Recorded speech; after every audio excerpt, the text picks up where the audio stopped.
시청자 여러분 안녕하십니까? 뉴스특보 이어갑니다. 파면된 윤석열 전 대통령이 머물고 있는 서울 한남동 대통령 관저 앞은 지지자들도 자취를 감추며 적막한 분위기가 이어지고 있습니다. 윤 전 대통령이 언제 사저로 이동할지도 관심이 쏠리는데요. 현장에 취재기자 나가 있습니다. 배민혁 기자. 네, 서울 한남동 대통령 관저 앞에 나와 있습니다. 네, 지금 그곳의 분위기는 어떻습니까? 네, 조금씩 비가 내리는 가운데 관저 인근에는 윤 전 대통령 지지자들도 모습을 감추며 적막한 분위기만 이어지고 있습니다. 어제까지만 해도 탄핵 반대 집회가 이어지며 상당히 혼잡했던 것과는 전혀 다른 모습입니다. 어제 윤 전 대통령의 파면 소식이 전해진 이후 이곳 관저 앞에 모였던 지지자들은 한동안 집회를 이어가다 자리를 떠났는데요. 집회 등의 관리를 위해 높은 경계태세를 유지하고 있던 경찰 인력도 눈에 띄게 줄었습니다. 도로에 길게 늘어선 경찰 기동대버스 차벽도 대부분 철수했고 오전까지 남아있던 기동대 차량도 거의 빠진 상황입니다.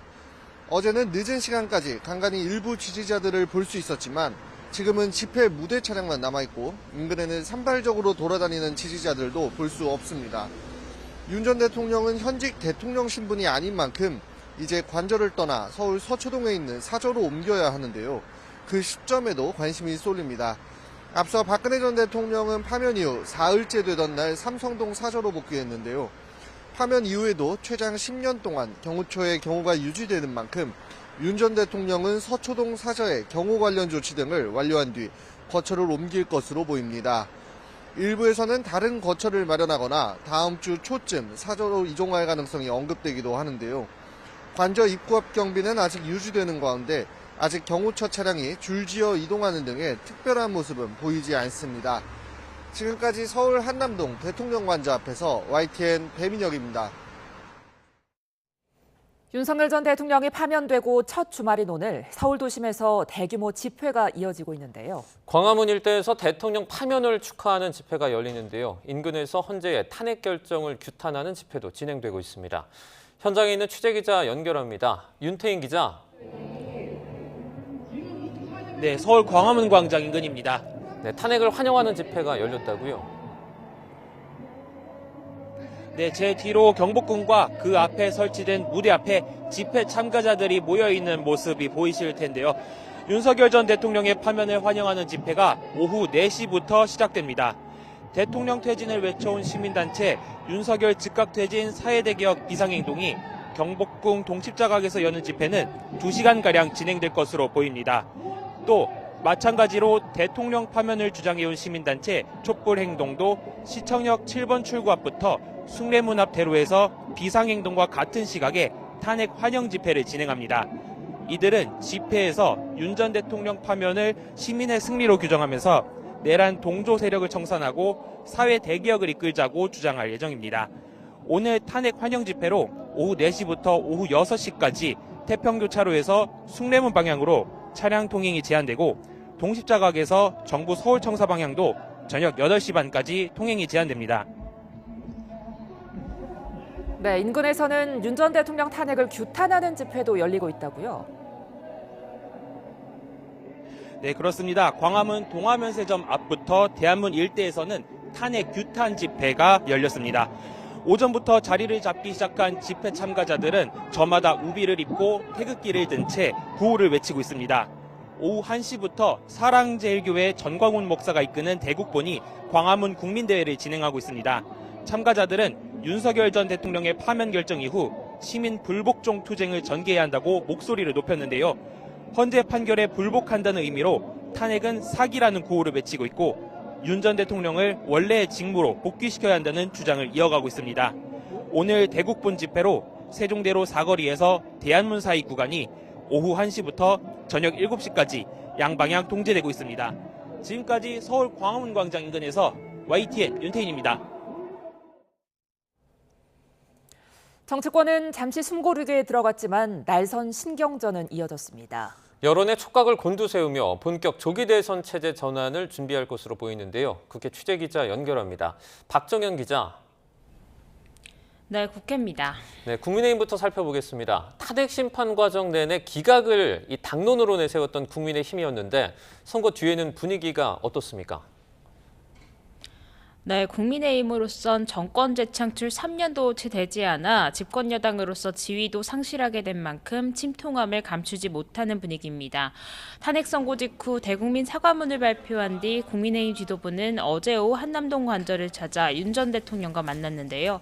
오늘도 당 논평을 통해 거듭 탄핵 사태를 미리 막지 못한 데 사과하면서도 헌재가 판결문에서 민주당의 의회 독재에 대해서도 고언을 아끼지 않았다고 지적했습니다. 국회 다수당인 민주당이 이재명 방탄과 윤 정권 조기 퇴진에만 몰두해온 데 함께 책임을 묻고 있다는 겁니다. 당 지도부는 오늘은 별다른 일정은 없고 내일 오후쯤 다시 의원총회를 열어 전국 수습 방안을 논의할 계획입니다. 당장 윤 전 대통령 파면으로 조기 대선과 맞닥뜨린 만큼 다음 주부터 선거 준비 체제에 돌입해야 하는 상황인데요. 내일 의총에서 대선 준비 일정이 논의될 거로 보이는데 실무 차원에선 이르면 다음 주 월요일 열리는 비대위 회의에서 당 선관위 구성을 의결할 가능성도 검토됩니다.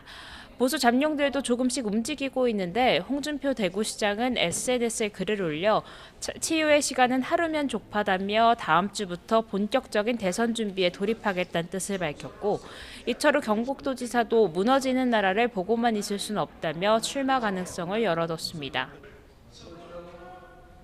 네, 민주당 상황은 어떻습니까? 네, 민주당도 논평을 통해 윤 전 대통령에 대한 검찰 수사가 정상화돼야 한다고 주장했습니다. 동시에 국민의힘을 향해선 윤 전 대통령 파면의 책임은 외면한 채 대선 승리를 다짐하는 게 뻔뻔하다고 질타했습니다. 민주당은 우선 오늘은 공식 일정 없이 차분히 조기 대선을 대비한 구상을 이어갈 거로 보입니다. 이 대표는 본격적인 대선 준비를 위해 당대표직을 내려놓을 예정인데 우선 어제 선고 직후엔 대선 출마 등의 구체적 입장을 밝히진 않았습니다. 당내에선 우선 국무위원들의 대선 선거일 지정 등 상황을 살펴보며 다음 주 초 사퇴 가능성이 검토됩니다. 이 대표 대항마로 거론되는 비명계 3김, 김동연 경기지사, 김부겸 전 국무총리, 김경수 전 경남지사도 출마 여부를 두고 막판 고심을 이어가고 있습니다. 조국혁신당에선 국민경선, 즉 오픈 프라이머리 제안도 다시 나오는 상황인데 민주당 내에선 조기 대선에 따른 준비 시간 촉박 등을 고려하면 현실적으로 불가능하다는 입장이 우세합니다. 이에 따라 경선 과정에서 사실상 이 대표 독주 체제를 흔들긴 쉽지 않으리란 전망도 나옵니다. 동시에 국민의힘을 향한 공세 수위도 다시금 끌어올리는 분위기입니다. 정청래, 윤준명 등 일부 의원들은 윤 전 대통령 파면에 책임을 지고 국민의힘이 대선 후보를 내선 안 된다고 주장하며 정당 해산까지 언급하기도 했습니다. 지금까지 국회에서 YTN 박정현입니다. 8년 전 박근혜 전 대통령에 이어 윤석열 전 대통령도 헌법재판관 전원일치 의견으로 탄핵이 인용됐습니다. 탄핵소추 절차에 대해서 일부 보충 의견이 나왔을 뿐 본안 판단에서는 재판관 8명이 한뜻이었습니다. 신지봉 기자입니다. 헌법재판소가 윤석열 대통령 탄핵 심판의 변론이 끝난 뒤 한 달 넘게 평의를 이어가면서 법조계 안팎에는 온갖 관측이 난무했습니다. 과거 판결을 토대로 재판관 8명의 성향을 분석하며 5대3 또는 4대4로 탄핵이 기각될 거라거나 재판관 사이에 고성이 오갔다는 소문도 돌았습니다. 그러나 헌법재판소는 만장일치로 윤 대통령의 탄핵을 인용했습니다. 문영배 헌재소장 권한대행은 관례대로 주문이 아닌 선고 요지부터 낭독했습니다. 8년 전 박근혜 전 대통령이 파면될 때와 마찬가지입니다. 탄핵 자체를 기각이나 각하로 판단한 재판관은 한 명도 없었지만 탄핵소추 절차의 적법성에 대해서는 일부 재판관들이 보충 의견을 남겼습니다. 이 사건 주심인 정영식 재판관은 국회 회기와 무관하게 탄핵소추안 발의 횟수를 제한하는 입법이 필요하다고 지적했고 탄핵 심판에서 검찰 조서를 증거로 채택할 수 있는지에 대해서는 재판관 4명이 각각 엇갈린 의견을 내놨습니다. 윤 대통령 측이 그동안 검찰 조서를 탄핵 심판 증거로 쓸 수 없다고 주장해온 만큼 재판관들이 의견을 남긴 겁니다. 윤 대통령의 탄핵 결정문은 모두 114쪽으로 고 노무현 전 대통령이나 박 전 대통령 탄핵 결정문보다 깁니다. 탄핵소추의 절차적 정당성과 비상계엄의 위헌 중대성까지 방대한 쟁점을 다룬 만큼 역대 최장기간 평의를 거쳐 전원일치 결론을 도출한 것으로 보입니다. YTN 신지원입니다. 윤석열 전 대통령 탄핵 심판 심리를 이끈 문영배 헌법재판소장 권한대행이 간단한 소회를 밝혔습니다. 문영배 권한대행은 공보관실 공지를 통해 탄핵 심판이 무리 없이 끝난 데는 헌신적인 헌법연구원들과 열정적인 사무처 직원들의 기여가 있었다고 강조했습니다. 또 탄핵 심판 절차가 원만하게 진행되도록 충실한 보도를 해준 언론인과 안전을 보장해준 경찰에 감사드린다고 밝혔습니다. 대통령 탄핵 심판을 마친 헌법재판소가 이제 다음 선고를 준비합니다. 헌법재판소는 오는 12일 헌법소원과 위헌법률 심판 등 일반 사건 선고를 진행합니다. 헌재 관계자는 선고할 사건 목록은 당사자들에게 통지가 이뤄진 뒤 선고 이틀 전쯤에 공지된다고 설명했습니다. 또 최종 변론까지 마친 박성재 법무부 장관의 탄핵 심판 사건도 함께 선고될 가능성이 있다고 말했습니다. 김건희 여사 리스크는 윤석열 전 대통령 임기 내내 꼬리표처럼 따라다녔습니다. 이제는 전직 영부인 신분이 됐지만 조기 대선 국면에서도 김 여사 관련 논란은 여전히 살아있는 뇌관이 될 수 있다는 관측이 나옵니다. 이종원 기자입니다. 김건희 여사와 관련한 논란은 대선 과정부터 줄곧 리스크였습니다. 허위 이력 의혹 등이 대표적으로 김 여사는 직접 사과하며 이런 약속까지 내놨습니다. 조용히 반성하고 성찰하는 시간을 갖겠습니다. 그리고 남편이 대통령이 되는 경우라도 아내의 역할에만 충실하겠습니다. 그러나 대통령 취임 이후 김 여사 관련 논란은 오히려 더 증폭됐습니다. 기존 도이치모터스 주가 조작 연루 의혹 등은 물론 카메라에 고스란히 잡힌 이른바 명품백 수수 사건이 결정타였습니다. 득달같이 달려들어 고소 고발을 남발하던 대통령실이 왜 김건희 여사의 명품백 수수 의혹에 대해서는 침묵하고 있습니까? 그러나 대통령의 명확한 사과는 없었고 야권과 언론의 문제 제기를 공작과 함정 취재로 규정했습니다. 시계에다가 이런 몰카까지 들고 와서 이런 걸 했기 때문에 공작이죠. 그리고 또 선거를 앞둔 시점에 1년이 지나서 이렇게 이걸 터뜨리는 것 자체가 정치 공작이라고. 대통령의 사과는 비상계엄 선포 한 달 전쯤에야 나왔습니다. 대통령 육성까지 공개되는 등 윤 전 대통령과 김 여사가 공천에 개입했다는 이른바 명태균 의혹이 더해진 뒤였습니다.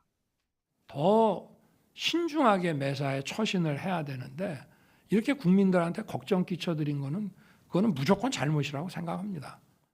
영부인 이름이 붙은 특검 법안은 본회의 의결과 거부권 행사를 수차례 반복하면서 윤 전 대통령 임기 내내 정치권의 뇌관이 됐습니다. 대통령 파면으로 전직 영부인 신분이 되긴 했지만 조기 대선 전국에서 김 여사 리스크는 여전히 살아있는 변수가 될 거란 관측도 나옵니다. YTN 이종원입니다. 헌법재판관 8명의 전원일치 결정으로 파면이 된 윤석열 전 대통령. 네, 어제 선고의 의미와 또 향후 법적 쟁점들을 살펴보도록 하겠습니다. 손정혜 변호사, 이고은 변호사 두 분 나와 계십니다. 어서 오세요. 안녕하십니까. 예, 윤석열 대통령에 대해 헌재가 만장일치로 탄핵 결정을 내렸습니다. 먼저 어제 선고 내용 듣고 이야기 이어가 보겠습니다.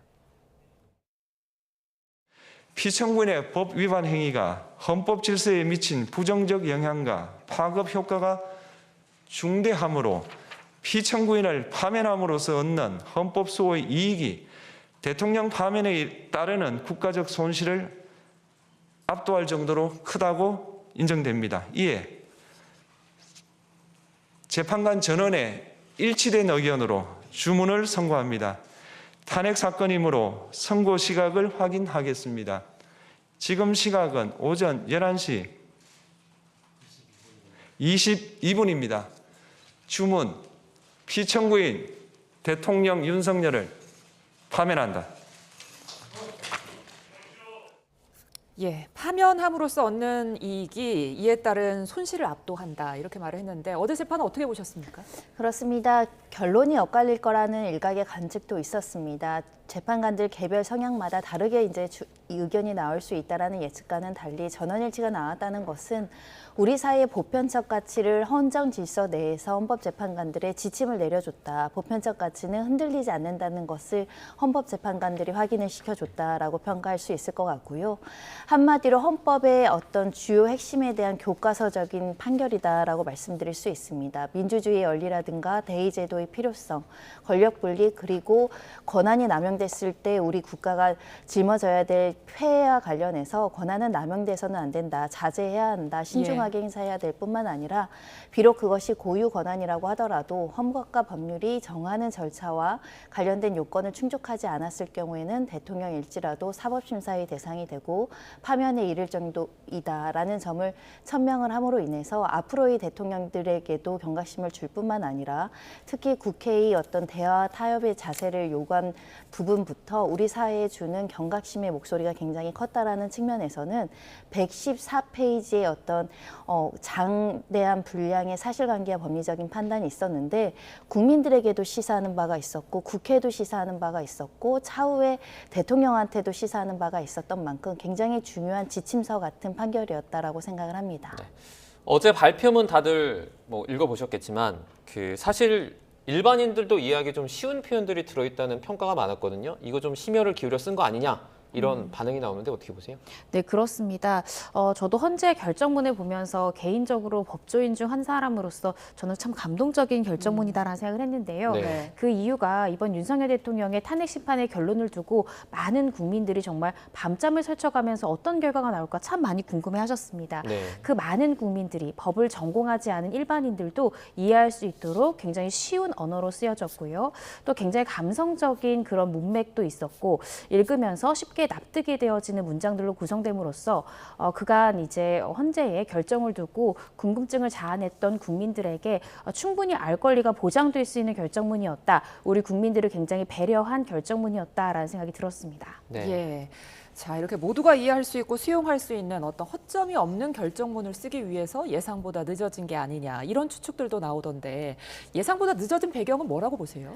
일단 국민들께서 구두로서 요지의 설명만 들었는데요. 전문에 대한 114페이지를 다 읽다 보면 한 줄 한 줄 얼마나 고심해서 사실관계를 인정하고 그에 대한 법리를 적용하고 양쪽의 입장을 충분히 고려해서 수용해 주려는 노력의 흔적들이 보입니다. 네. 그리고 이번 사건 같은 경우는 비상기원과 관련해서 국가적 위기 상황에 관련한 대통령의 판단이 일단 오판인 것은 확인이 됐지만 그 판단에 대한 정치적인 존중도 해줘야 된다라는 표현이 들어감으로 인해서 최대한 대통령으로서 그 당시 상황이 위기 상황이었고 타개할 수 있는 방법으로 하려고 했던 의지마저 판결문에 반영을 해줌으로 인해서 양쪽의 어떤 충분한 의견을 고심했다라는 흔적이 나오고 있는 상황이고요.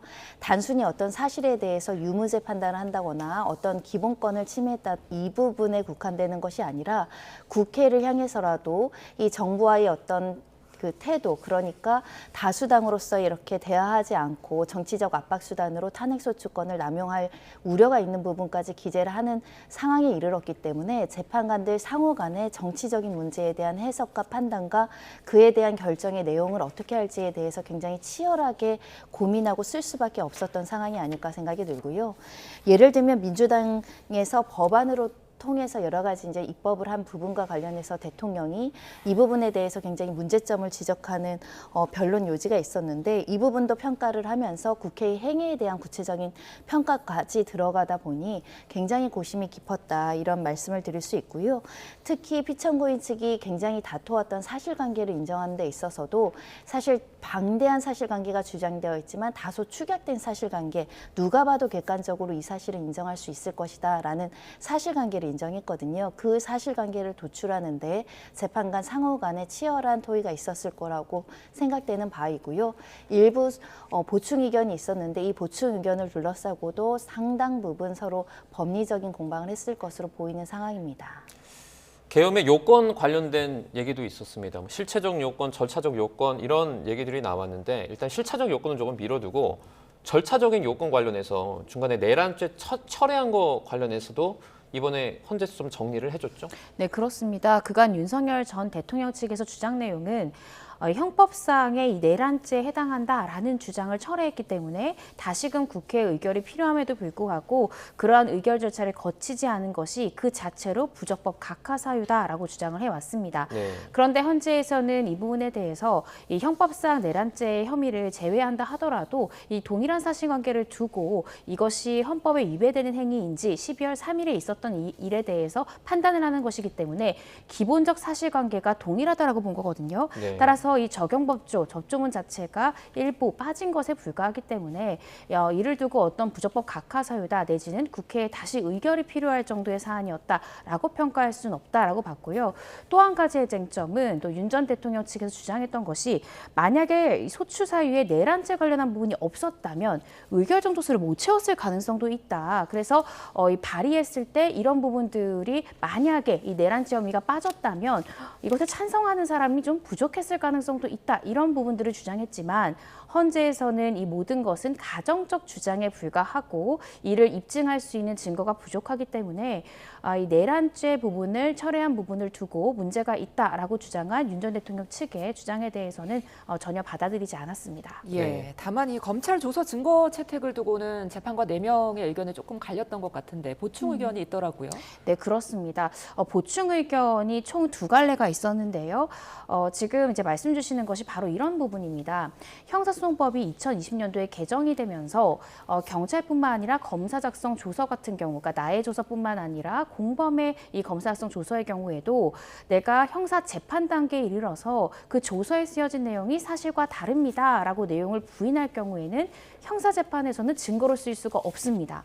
그런데 이번 헌법재판에서는 윤 대통령과 관련된 공범들에 대한 이 방대한 수사 기록이 헌법재판 과정에서는 그대로 증거로 쓰였거든요. 그래서 변론기일 중간에 윤 전 대통령 측의 변호인 중에 한 분은 이 부분은 맞지 않다고 항의하다가 자진 또 퇴정하는 그런 일도 있었습니다. 예. 그래서 이 부분 관련해서 이 전문법칙 관련한 형사소송법 규정을 엄격하게 적용해야 되는 것인가 아니면 완화되어서 적용할 수 있는 것인가를 두고 대립된 좀 의견이 나왔는데요. 일단 이번에 헌재에서는 이 형사재판에서 이 내용을 부인해서 증거력이 상실된 그런 조서에 대해서 헌법재판에 끌어와 쓰는 부분에 대해서는 이 8인의 재판관들이 모두 문제가 없다라고 봤습니다. 그렇지만 보충 의견에서는 이 부분에 대해서는 조금 더 엄격할 필요가 향후에는 있다라는 의견을 개진을 했거든요.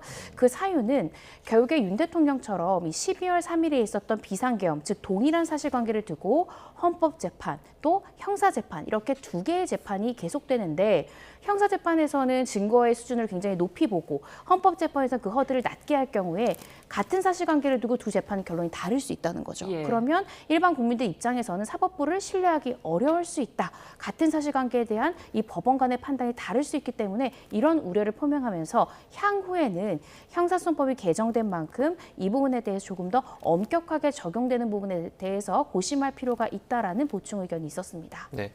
보충 의견이 또 있었습니다. 탄핵소추가 그러니까 한번 이렇게 불성립됐다가 다시 통과되지 않았습니까? 그래서 일사부재다 이런 어떤 의견들도 있었는데 정영식 재판관이 이에 보충 의견을 덧붙였거든요. 어떤 내용이죠? 그렇습니다. 이것은 피청구인 측에서 이 같은 회의 내에서는 이렇게 탄핵소추 발의를 반복적으로 하는 것이 부적합하고 국회법을 위반한다라는 주장을 했기 때문에 적법 요건을 판단하면서 판단에 이른 것인데요.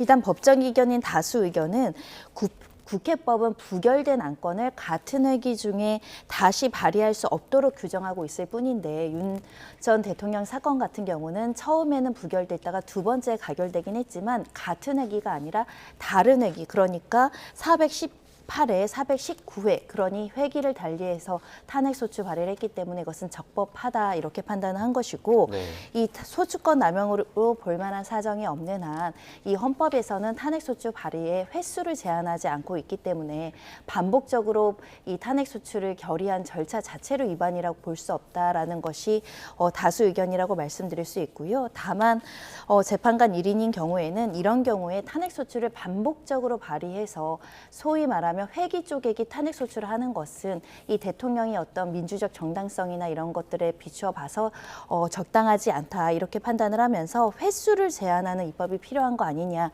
이런 입법적인 어떤 의견을 제시했다라고 보이고요. 그러니까 대통령에 대한 탄핵 소추와 관련해서 혹여라도 국회가 이 권한을 남용해서 계속적으로 탄핵 소추하는 어떤 정쟁의 수단으로 활용할 여지가 있는 거 아니냐 이런 의문을 이제 사회에 제기를 했고 필요하다면 국회에서 입법론으로 논의를 할 필요성은 있어 보입니다. 네. 예. 자, 핵심 쟁점에 대해서는 재판관 8명 모두 이견 없이 파면을 결정했는데요. 계엄 선포 배경에 대해서 어떻게 판단했는지 듣고 오겠습니다. 과거의 계엄과는 완전히 다른 것입니다. 무력으로 국민을 억압하는 계엄이 아니라 계엄의 형식을 빌린 대국민 호소입니다. 경고성 계엄 또는 호소형 계엄이라고 주장하지만 이는 계엄법이 정한 계엄 선포의 목적이 아닙니다. 국회가 신속하게 비상계엄 해제 요구를 결의할 수 있었던 것은 시민들의 저항과 군경의 소극적인 임무 수행 덕분이었으므로 이는 피청구인의 법 위반에 대한 중대성 판단에 영향을 미치지 않습니다. 네, 윤 전 대통령 측은 줄곧 해서 이제 경고성 계엄이었다 이렇게 주장을 해왔는데 헌재는 계엄이 실패한 건 시민들이 나선 덕택이었다 이렇게 분명히 말을 해줬네요. 네, 그렇습니다. 윤 대통령의 가장 강력한 주장 내용 중에 하나였죠. 예. 내가 실제로 어떤 비상계엄을 수일간 유지할 의사도 없었고 다만 이렇게 국가가 비상한 상황이라는 것을 국민께 호소하기 위한 또 야당에 경고하기 위한 경고성 호소형 계엄이었다라고 주장을 했습니다. 그런데 이 부분에 대해서 헌재는 단호하게 일축을 했습니다.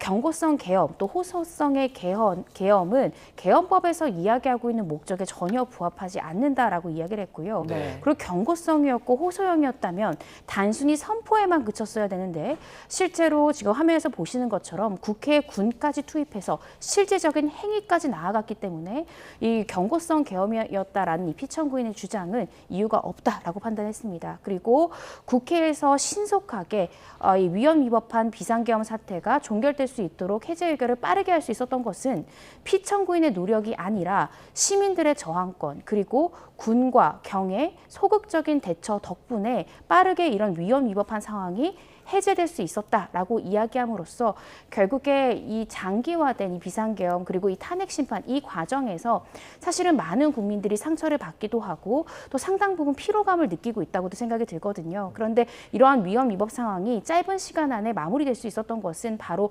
주권자인 국민들 덕분이었다라는 점을 헌재에서 결정문에 기재함으로써 우리 국민들에게 던지는 저는 위로의 메시지다 이렇게도 읽힐 수 있을 것 같은데요. 결국에는 국민들 덕분에 이러한 위헌 위법 사태가 단시간 내에 해결될 수 있었다라고 재판관들은 봤습니다. 네. 계엄 직전에 있었던 국무회의 관련한 절차적 문제도 좀 정리를 했습니다. 그러니까 한덕수 총리나 아니면 다른 국무위원들이 그 직전에 국무회의가 실체적으로 없었다라고 말한 그 증언들이 좀 작용을 했다고 볼 수 있을까요? 그렇습니다. 국무위원들의 검찰 조서도 유효하게 사실 인정의 근거로 채택이 됐을 뿐만 아니라 한덕수 총리도 이 증언을 쓰면서 실체적인 흠결, 절차적인 흠결에 대해서 이야기를 했기 때문에 구체적인 사실을 종합해 본 결과 이 절차적 요건도 미비한 선포였다라고 평가할 수밖에 없는 것이고 네. 특히 이 국무회의에 대한 어떤 진행 과정이나 어떤 규정들을 지켜야 되는지는 정부조직법이나 계엄법에 명확하게 규정이 되어 있는데 예를 들면 선포하거나 의결 절차라든가 부서하거나 공고하거나 통지하는 절차 일련의 과정들이 다 제대로 지켜지지 않았던 것뿐만 아니라 제대로 된 토의라든가 의견 개진의 시간도 주어지지 않았고 특히 국무위원들 중에는 이 소집 통지를 받지 못하고 출석조차 하지 못한 사람들에 대한 내용까지 이제 포함이 되어 있었던 만큼 도저히 국무회의로서의 실체를 갖췄다라고 보기 어렵다. 그렇기 때문에 실체적 요건, 절차적 요건 모두 흠결이 지대하다라는 판단에 이르렀습니다. 예. 자, 그리고 아까 짚어주셨던 군인이 투입된 부분에 대해서도 이 곽종근 전 사령관이 말했던 안에 있는 인원을 끄집어내라 했다. 이 발언을 좀 인용을 했더라고요. 네, 그렇습니다. 이 곽종근 전 사령관이 증언 당시에 많은 부분 화제되기도 했죠. 네. 인원이냐, 의원이냐, 국회의원이냐. 왜냐하면 이 곽 전 사령관 같은 경우에는 국조특위에 출석해서도 또 증언을 하기도 했었는데 그때 이 사소한 표현들이 조금 달라진 부분이 있었습니다. 네. 그래서 그때 당시에 많은 분들 기억하시겠지만 이 정영식 주심 재판관이 분명히 단어를 이야기해야 된다. 법률가들은 이런 표현이 미묘하게 바뀌는 것이 굉장히 중요하다라고 이야기를 하면서 결국에는 인원으로 정리가 됐습니다. 예. 그런데 인원 앞에는 의결 정족수가 아직 다 채워지지 않은 것 같다. 문을 부수고 들어가서 안에 있는 인원들을 끄집어내라라고 윤 대통령이 당시에 나에게 통화했다로 최종적으로 정리를 했는데요. 역시나 이 증언 과정에서 정리된 최종 워딩대로 현재 재판관들은 사실 인정을 했고요. 이런 부분들이 결국 윤 대통령의 지시로 군을 동원해서 국회에 진입을 시도했고 이로 인해서 해제 의결을 위해서 모이고자 노력했던 국회의원들을 좀 방해했다라고 헌재에서는 봤고요. 이런 부분들은 위헌 위법하고 파면을 정당화할 정도로 굉장히 중대한 사유다라고 평가를 했습니다. 네. 결과문에서 또 눈여겨봤던 게 사실 공방 과정에서는 크게 이슈가 되지 않았던 부분인데 법관 체포 시도 이 부분입니다. 이 역시 파면의 사유 중 하나로 인정을 했거든요. 그러니까 홍장원 메모를 보면 그 명단에 김명수 전 대법관이라든지 아니면 권순일 전 대법관도 포함돼 있었다. 이걸 직접적으로 얘기했어요. 그렇습니다. 개별 법관에 대한 이런 위법 행위는 이 판사들로 하여금 언제든지 행정부로부터 체포당할 수 있다라는 위협적인 그 인식을 줄 여지가 있고 그러다 보면 독립적으로 재판을 할 수 없는 거 아니냐. 사법권의 독립을 침해하는 행위이기 때문에 위헌적이다. 이런 판단을 한 것이고요. 네. 권력분립의 원칙은 행정부가 이 사법기능 그러니까 사법부의 권한을 침해하지 않고 최대한 독립성을 보장해 주는 쪽으로 가야 헌정 질서의 유지에 도움이 되는 부분이 있음에도 불구하고 이렇게 특정 법관들에 대해서 위치 추적을 요청하고 또 필요한 경우에는 체포 이야기까지 거론되고 그 행위에 관여한 행위 자체가 중대한 위헌적인 행위다 이렇게 평가할 수밖에 없는 것이고요. 네. 결정문에는 전 대법원장, 전 대법관 이야기만 있습니다. 사실 더 사실관계에서 첨예하게 이제 다퉜던 부분은 이재명 당대표에 대한 무죄를 쓴 판사에 대한 체포 논란 이런 것들이 더 굉장히 치열하게 사실관계에 다툼이 있었는데 다툼의 여지가 있는 인물은 제외하고 명확하게 인정한 사실관계 전 대법관 그리고 대법원장에 대한 체포 시도가 있었다. 체포를 계획하려는 여러 가지 행위 자체가 사법권의 독립성을 침해한다라는 판단이었습니다. 네. 예, 거기에 더해서 윤 전 대통령 측에서는 부정선거 의혹을 해소하기 위한 계엄이었다. 이런 부분을 주장하기도 했는데 이 부분도 받아들이지 않은 거죠? 네, 그렇습니다. 윤 전 대통령 측에서는 일단 계엄을 내가 결심할 수밖에 없었던 가장 큰 이유는 야당의 폭거, 예산안 삭감, 줄탄핵 이런 부분들로 국정이 거의 마비 상태였고 국가에는 비상한 상황이었다라고 주장을 했고요. 그러면서 또 한 가지 이 비상계엄 사태를 이용을 해서 확인하고 싶었던 것이 바로 이 부정선거 의혹이 있었다는 거죠. 물론 이것만을 목적으로 한 것은 아니지만 어찌됐든 국민들의 알 권리도 보장을 해야 되고 부정선거 의혹 관련해서 상당히 신빙성 있는 의혹점들이 있었다라고 윤 전 대통령은 주장을 했습니다. 그런데 헌재에서는 이 부분에 대한 이 윤 전 대통령의 주장 받아들이지 않았는데요. 일단 어떤 의혹이 있는 것만으로 이 비상계엄을 선포할 수 있는 법적 요건에 해당하지 않는다는 거죠. 그리고 국가 비상사태가 현실적으로 그때 당시 있었어야 되는데 의혹만으로 그런 상황이 현실적으로 발생했다라고 볼 수 없다고 이야기를 했습니다. 뿐만 아니라 이 중앙선관위에서도 이런 보안상의 취약점 이런 것들에 대해서 보완을 하기 위해서 여러 가지 노력들을 기울였고 실제로 이 보안의 취약점을 상당 부분 개선했다라고 중앙선관위 입장에서도 발표를 하고 보도했다라는 점을 언급하기도 했고요. 예를 들어서 CCTV 영상을 24시간 공개한다든지 아니면 이 개표 과정에서의 수검표 제도를 도입하는 등 중앙선관위 입장에서도 이 선거관리의 공정성이나 투명성을 확보하기 위해서 상당 부분 노력했다. 따라서 부정선거 의혹이 있다라는 주장에 대해서도 받아들이지 않았습니다. 네. 지금 말씀해 주신 부정선거 의혹까지 포함을 해서 예를 들어서 당시에 있었던 몇 번의 탄핵 이런 것들이 그러니까 헌재 측에서는 실체적인 계엄을 선포할 만한 요건에 부합하지 못했다라고 판단을 했다고 저희가 볼 수 있겠죠?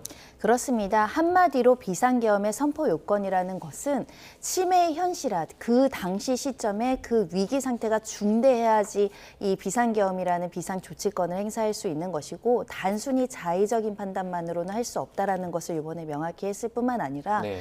이런 표현을 부과를 했습니다. 사전 예방적 조치로 비상계엄권을 선포할 수 없다. 서로 공익적인 목적을 하더라도 비상계엄은 선포할 수 없다. 우리 헌법이 예정하는 비상계엄이라는 건 현존하는 위험이 지대해서 도저히 병력만으로는 이것을 해결할 수 없기 때문에 군 병력까지 동원해서 이 위험성을 제거할 급박한 상황이 지금 현재 벌어져야 되는 상황이기 때문에 탄핵 소추권을 남발한다던가 또는 국회 입법으로 예산을 삭감한다던가 또는 이런 부정선거의 의혹만으로 여러 가지 국가 질서의 위해 상태가 예상된다든가 예상만으로는 안 된다는 것을 명확히 하면서 국가 긴급권이라는 건 정말 제한적으로 신중하게 정말 현재 위기 상태가 도래했을 때에만 대통령이 선택할 수 있다는 점을 명확히 함으로 인해서 혹여라도 다음에 대통령이 이렇게 정치적인 난맥 상태라든가 국가 운영에 조금 다소 어려움이 있다라고 하더라도 손쉽게 이런 비상조치권을 선택하지 못하도록 아주 못 박아서 치매 현실화가 지대하게 현존해야 된다. 그리고 이것은 1인의 판단으로 안 되고 누가 보더라도 객관적인 제3자가 위기의식, 위험성이 있다라고 판단해야지만 할 수 있다는 점을 명확히 선언했다. 이렇게 보입니다. 네. 예, 여기에 더해서 어제 인상적이었던 대목도 있었는데요. 그 문영배 권한대행이 국회에는 관용 그리고 대통령에게는 협치를 좀 당부하더라고요. 어떻게 보셨어요? 네, 저도 이 부분이 굉장히 인상 깊었고요. 예. 또 헌재에서 재판관들이 참 여러 가지 입장을 고려해서 최대한 국민들, 다양한 의견을 가진 민주공화국의 국민들이 이해할 수 있도록 여러 부분 참 많이 노력했구나라고 느낀 지점이었습니다. 네. 즉, 윤석열 대통령이 계속 주장하고 있었던 이 야당의 폭거나 이런 부분이 대통령으로서는 정말 국정 운영이 어려울 수밖에 없고 이러한 상황을 타개하기 위해 노력이 필요하다라는 고심을 했을 그 대통령의 입장도 이해를 했습니다. 그렇고 그 상황에서 이 야당과의 그 관계에서 갈등을 결국 조율할 수 있는 것은 서로가 그러니까 윤 대통령뿐만 아니라 이 국회에서도 관용과 협치의 자세로 서로 대화를 통해 해결했었어야 되는 정치적인 문제다라는 것을 강조를 했는데요. 사실 저는 이 부분은 윤 전 대통령에게 던지는 메시지이기도 하지만 이후에 조기 대선 후에는 이제 또 새로운 대통령이 취임할 거지 않습니까? 이 차기 정부를 담당할 이 대통령에게도 또다시 만약에 그러한 상황에 처한다면 결국 정치적인 문제는 각 당사자들이 서로 대화와 관용을 통해서 해결해야 된다라는 이 민주주의의 가장 근본 원칙을 다시 한 번 더 상기시킨 그런 대목이지 않을까 하는 생각이 들었습니다. 네. 어제입니다. 4월 4일 11시 22분에 윤석열 전 대통령 파면과 함께 이제 대통령실에 봉황기도 내려갔습니다. 전직 대통령에 대한 어떻게 보면 온전한 예우가 박탈이 됐다 이렇게 볼 수 있죠. 그렇습니다. 전직 대통령으로 임기를 마친 대통령과 중도에 파면돼서 국민의 신임을 배반했다라고 평가된 대통령의 지위는 다를 수밖에 없을 것 같습니다. 네. 일단 연금이라든가 현충원 안장이라든가 경호에 관련해서 조금 더 축약된 그리고 아예 이제 지원을 받지 못하는 상황에 도출했다라고 이제 평가할 수밖에 없을 것 같은데요. 사실 어떻게 보면 연금이라든가 경호 문제는 부수적인 문제일 수도 있고 일단 파면으로 인해서 헌정사상 두 번째로 파면된 대통령의 신분에 처해지고 특히 직접 이제 관련해서 최초로 대통령이 이 탄핵 심판에 직접 출석해서 장시간 방어권을 행사했음에도 불구하고 그 주장이 받아들여지지 않은 불명예가 어떻게 보면 더 지대한 영향이 있는 어떻게 보면 뼈아픈 지점이 아닐까 생각이 들고요. 네. 다만 그럼에도 우리 법에서는 그래도 전직 대통령으로서 대한민국의 원수로 상징적인 인물이기 때문에 최소한의 경우는 허락하도록 경호법상의 규정이 있습니다. 일단 5년간의 경호를 하게 되고 연장되면 10년까지 이제 경호 경호처의 경호를 일부 이제 담당하던 것을 경찰이 담당하게 되는 이제 변화는 거야 되는 상황인데 네. 현재로서는 앞으로 형사재판도 계속적으로 진행돼야 되다 보니 최소한의 경호를 받으면서 이동하지 않을까 합니다. 예, 이제 대통령 관저에서도 나와야 할 텐데 이게 뭐 언제까지 나와야 한다 이런 규정은 없는 거죠? 네, 규정은 없습니다. 사실 뭐 이론적으로 생각한다면 어제 파면된 순간 관저에선 나와야 되는 것이죠. 그렇지만 사실은 뭐 파면 결정이 나올 것이다라고 피청구인 입장에서도 예상을 못했을 것이기 때문에 현실적으로 짐을 정리하고 사저로 이동하는 이런 것을 준비할 수 있는 어느 정도의 시간은 필요합니다. 박근혜 전 대통령 같은 경우에도 3월 10일에 파면 결정이 내려졌는데 이 삼성동 사저로 이동한 날은 12일, 그러니까 이틀의 시간이 소요가 됐습니다. 윤 전 대통령의 사저는 이제 서초동에 있는 공동주택입니다. 네. 주상복합이기 때문에 다수의 세대가 함께 거주하고 있는 그런 형태인데요. 파면이 되더라도 최소한의 경호와 경비는 계속돼야 되기 때문에 공동주택이라는 특수성상 어떻게 경비와 경호를 이어갈 것인가, 아마 이 부분이 좀 해결이 되어야 사저로 이동할 것 같아서요. 그래도 최소한 주말 정도의 시간은 좀 고심하고 방법을 고안한 다음에 사저로 이동하지 않을까 조심스럽게 추측을 해봅니다. 네.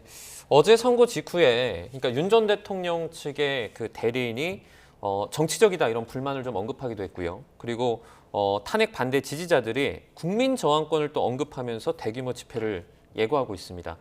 지금 상황에서 어떻게 보면 법률적으로 헌재 재판, 헌재 결정에 조금 이렇게 대응할 수 있는 그런 절차가 있습니까? 헌법재판소의 결정에 불복하는 것은 법치주의에 대한 정면에 대한 도전이기 때문에 네. 도저히 우리 질서에서는 해결할 수 있는 방법이 없습니다.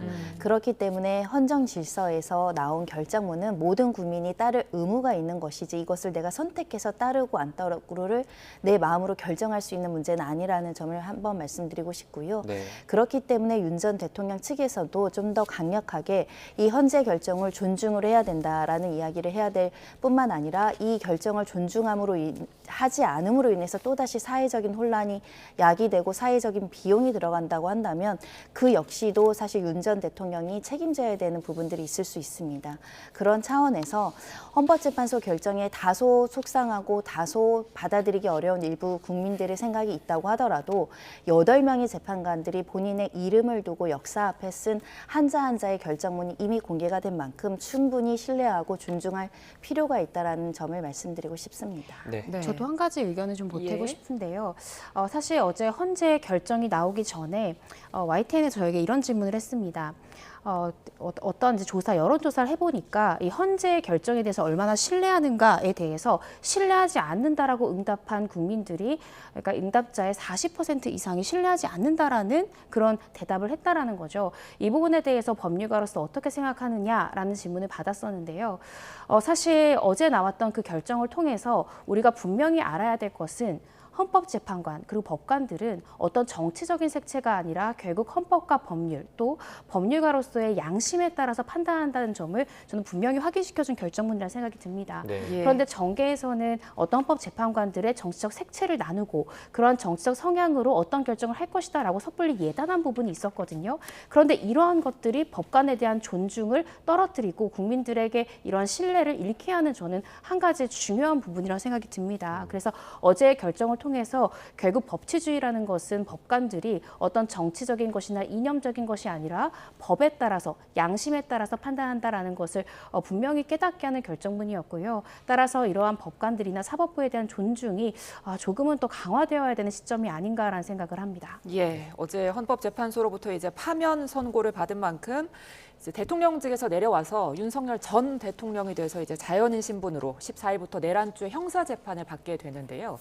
헌재에서 내란 혐의에 대해 상당 부분 좀 인정을 한 만큼 이 부분이 형사 재판에도 좀 영향이 있지 않을까 하는 생각도 드는데 어떻게 보세요? 일단 헌재가 선례가 돼서 형사 재판을 구속할 수는 없고 기속력을 가지진 않는다 원칙적으로는 말씀드릴 수 있는데 예. 같은 재료를 가지고 법과 그동안의 판례에 따라서 판단하면 비슷하게 판단이 가는 경향이 있습니다. 네. 다만 헌법재판소에서는 증거법칙을 완화해서 판단을 했기 때문에 사실 인정의 방법과 관련해서 형사재판은 좀 더 엄격한 증명을 요구할 수 있기 때문에 혹시 증명력이 부족해서 일부 사실관계가 바뀔 여지는 여전히 있습니다. 그런 측면에서 형사재판에 임하는 대통령 측에서 한 명 한 명의 증인 진술에 대한 반대 신문권을 보장을 받고 관련된 헌법재판보다 조금 더 장시간의 공판기일을 진행을 함으로 인해서 본인에게 유리한 증인이나 본인에게 유리한 여러 가지 증거를 제시할 수 있다면 또 일부 사실관계는 배척되고 다른 판단도 나올 가능성을 열고 우리가 지켜보는 것이 또 맞는 것 같고요. 네. 그런 측면에서 지금 형사재판은 14일부터 공판기일이 진행이 되는데 2명의 중요한 증인이 또 채택이 돼서 심문이 예정되어 있습니다. 그런 만큼 우리가 헌법재판소에 나오지 않은 증인이지만 형사재판에는 또 주요 증인으로 나와서 증언대에 서는 만큼 형사재판의 내란죄 성립 여부가 어떻게 결론이 날지 지켜봐야 될 것 같고요. 헌법 위반을 했다, 여러 가지 법률을 위반했다라는 것과 내란죄의 성립이 됐다라는 것은 어떻게 보면 같은 등식어로 보기는 어렵습니다. 네. 유사한 사실관계는 판단이 됐지만 얼마만큼 그 사실관계가 유지되는지도 형사재판에서 확인해 봐야 될 것 같습니다.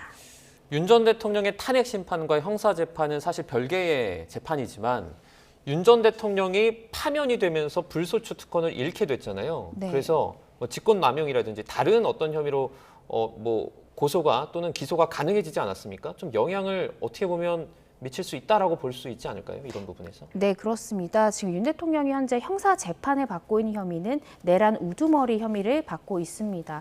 관련해서 직권남용 이 권리행사 방해 혐의도 있었는데 그때 검찰에서 고심했던 부분은 윤 전 대통령이 당시엔 현재 대통령 신분이기 때문에 형사상 불소추 특권이 있었거든요. 따라서 내환 및 외환해제 제외하고는 불소추 특권을 가지고 있어서 이 직권남용 부분에 대해서는 소추를 하지 않고 그냥 이 내란 혐의로만 기소를 해서 재판이 현재 진행되고 있는 상황입니다. 네. 그런데 결국 동일한 사실관계에 대한 판단이거든요.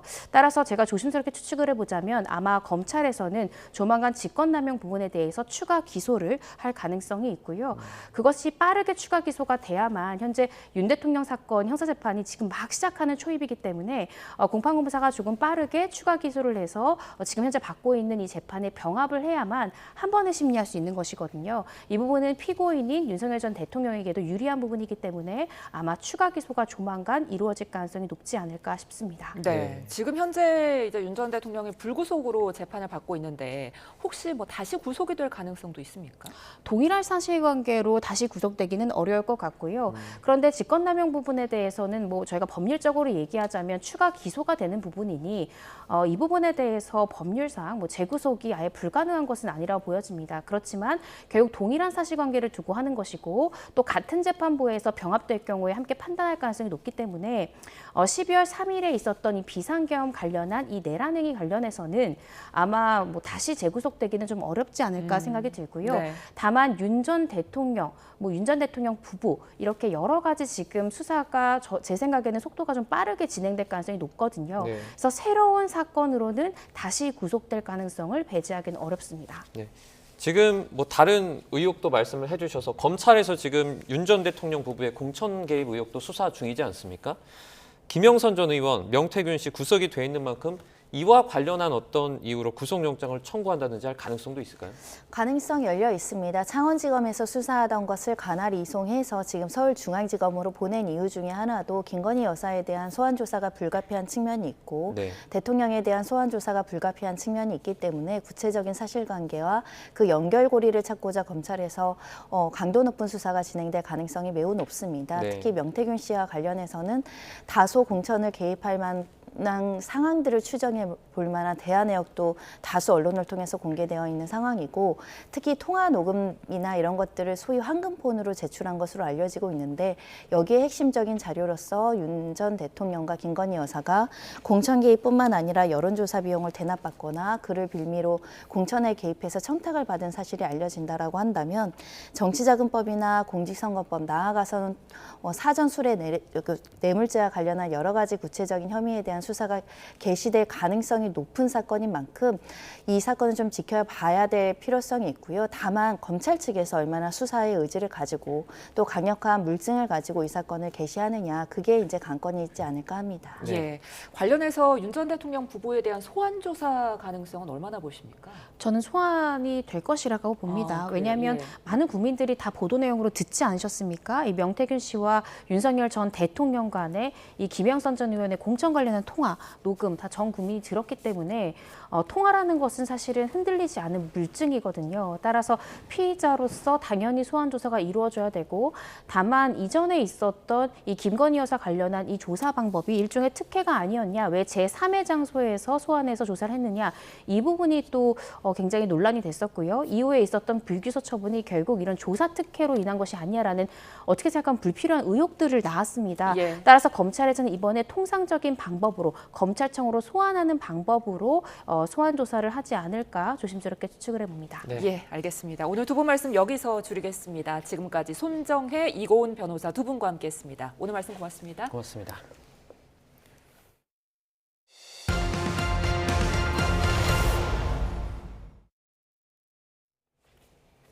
주말인 오늘 전국에 단비 소식이 들어있습니다. 비와 함께 바람도 강하게 불어 종일 쌀쌀한데요. 현장 연결해서 자세한 날씨 알아보겠습니다. 함예진 캐스터.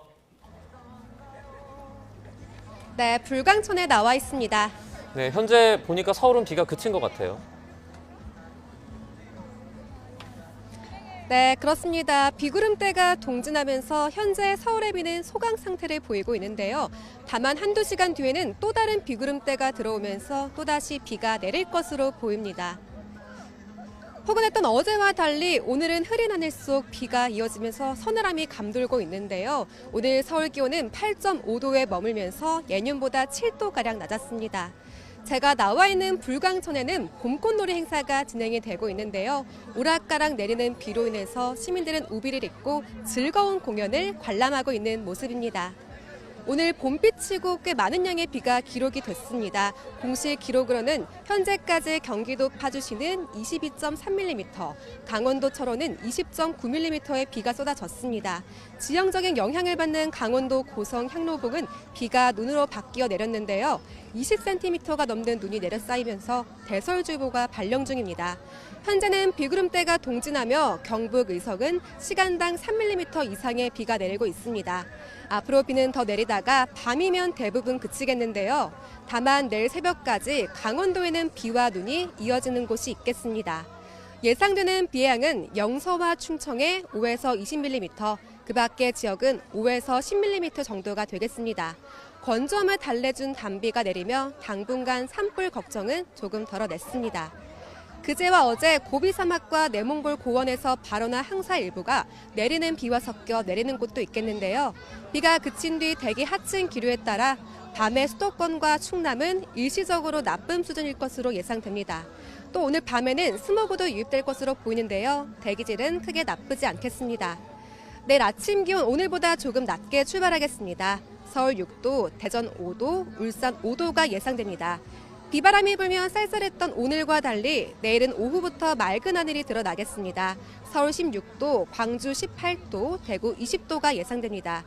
기온은 점차 오름세를 보이겠지만 일교차는 10도 이상 크게 벌어지겠습니다. 감기 등 호흡기 질환에 걸리지 않도록 체온 조절에 신경 써 주시기 바랍니다. 오늘 비와 함께 바람도 강하게 불겠습니다. 서해안과 제주도에는 초속 25m 안팎으로 바람이 강하게 불겠는데요. 시설물 관리와 안전사고에 각별한 주의가 필요합니다. 지금까지 YTN 함혜진입니다.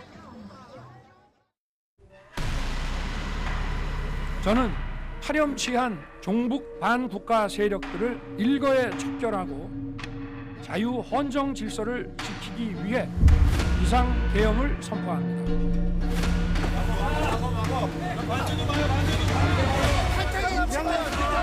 비상계엄 해제 요구 결의안은 가결되었음을 선포합니다.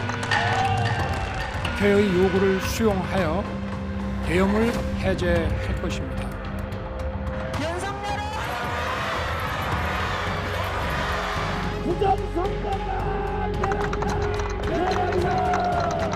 가결되었음을 선포합니다.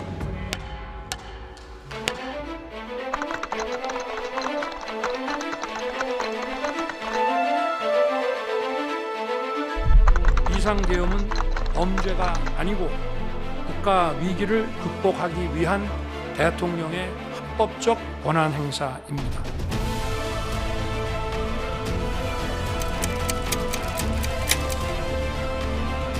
주문, 피청구인 대통령 윤석열을 파면한다.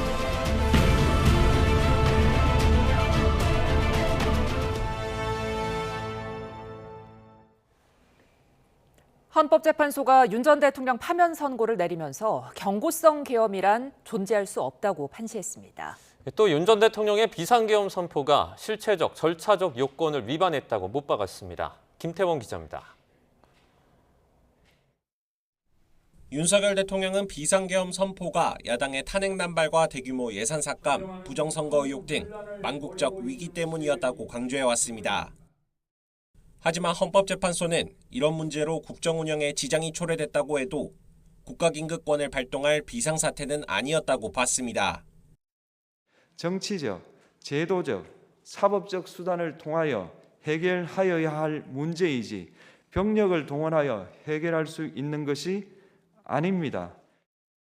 윤 대통령은 또 정권 찬탈을 노린 과거 군사정권과 달리 대국민 호소와 경고가 계엄의 목적이었다고 주장해왔습니다. 과거의 계엄과는 완전히 다른 것입니다. 무력으로 국민을 억압하는 계엄이 아니라 계엄의 형식을 빌린 대국민 호소입니다. 하지만 애초에 경고성 계엄이나 호소형 계엄이라는 건 존재할 수 없다는 게 헌재의 판단입니다. 비상계엄의 본질 자체가 중대위기를 병력으로 극복하는 것인 만큼 선포행위가 단순한 경고에 그칠 순 없다는 겁니다. 경고성 계엄 또는 호소형 계엄이라고 주장하지만 이는 계엄법이 정한 계엄 선포의 목적이 아닙니다. 이 밖에도 윤 대통령은 계엄 선포 전 국무회의에서 국무위원들과 의견을 교환하는 등 실질적인 심의가 이뤄져 절차상 문제가 없었다고도 강변해왔지만 도대체 국무위원이 대통령실에 그러면 뭐 간담회 하러 오거나 뭐 놀러 왔다는 것은 말이 안 되는 얘기입니다. 헌재는 구체적인 안건 설명이 이루어지지 않았고 위원들에게 의견 진술 기회도 주어지지 않은 만큼 심의가 제대로 이루어지지 않았다고 봤습니다. 윤 대통령이 비합리적이고 자의적인 판단에 따라 이를 통제할 절차마저 지키지 않으면서 계엄을 선포했다는 게 헌재의 결론입니다.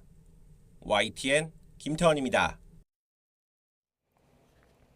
이번 탄핵 심판의 핵심 쟁점이었던 국회의원을 끌어내라는 지시 의혹에 대해 헌재는 모두 사실로 인정했습니다. 재판부는 윤 전 대통령이 국회에 군경을 투입해 국회의 계엄 해제 요구권 권한 행사를 방해했다며 헌법 조항을 위반했다고 판단했습니다. 차정윤 기자입니다. 이번 탄핵 심판의 쟁점 가운데 가장 주목됐던 부분은 윤 대통령이 주요 정치인을 끌어내라고 했는지 여부였습니다. 핵심 증인인 곽종근 전 특수전사령관 증언의 번복 논란이 있었고 결정적 증거로 지목됐던 이른바 홍장원 국정원 1차장의 메모 신빙성에도 의문이 제기됐기 때문입니다. 저와 통화한 거를 가지고 대통령의 체포 지시라는 것과 연결을 해서 바로 이 내란과 탄핵에 이 공작을 했다는 게 문제입니다.